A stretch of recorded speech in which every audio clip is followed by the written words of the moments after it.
Assalamualaikum warahmatullahi wabarakatuh. Dulur-dulurku supporter Sriwijaya FC, Sriwijaya Mania, Ultras Palembang, Singa Mania. Saya sudah bersama-sama pimpinan-pimpinan dari supporter, koordinator-koordinator supporter hari ini. Alhamdulillah Liga 2 sudah bergulir. Kemudian Sriwijaya FC menjadi tuan rumah. Stadion kebanggaan kita akan menjadi tuan rumah untuk penyelenggaraan Liga 2 di grup A. Nah, dulur-dulurku sekalian, para supporter, bahwa mengingat pelaksanaan Liga 2 ini masih dalam kondisi pandemi COVID-19, ada protokol kesehatan yang membatasi. Pelaksanaan Liga ini tidak dihadiri oleh penonton secara langsung ke stadion. Nah, mohon pengertian, maklum dari dulur-dulurku supporter untuk nontonnya di rumah baik. Nonton di rumah, dan tolong dalam nonton di rumah itu jangan bergerombol. Jangan nonton bareng.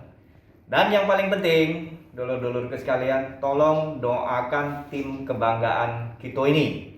Karena kita berharap melalui Liga 2 ini kita menjadi pemenang di setiap pertandingan untuk menuju ke Liga 1. Kita tunggu support, dukungan, doa dari dulur-dulurku sekalian.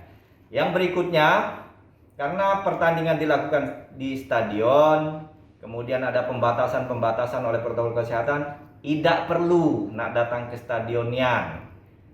Tidak perlu nak bertemunian dengan pemain.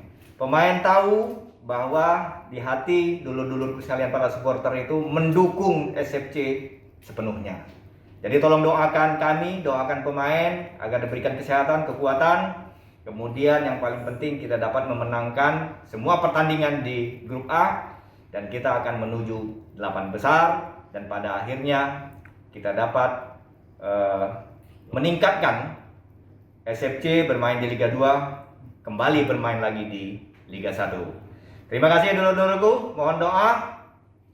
Dan terima kasih para koordinator supporter Sriwijaya Mania, Ultras Palembang dan Singa Mania yang sudah hadir. Kami semua bersatu, kami semua sepakat untuk menjadikan Sriwijaya FC menuju Liga 1. Sriwijaya, kita baca. Kita baca.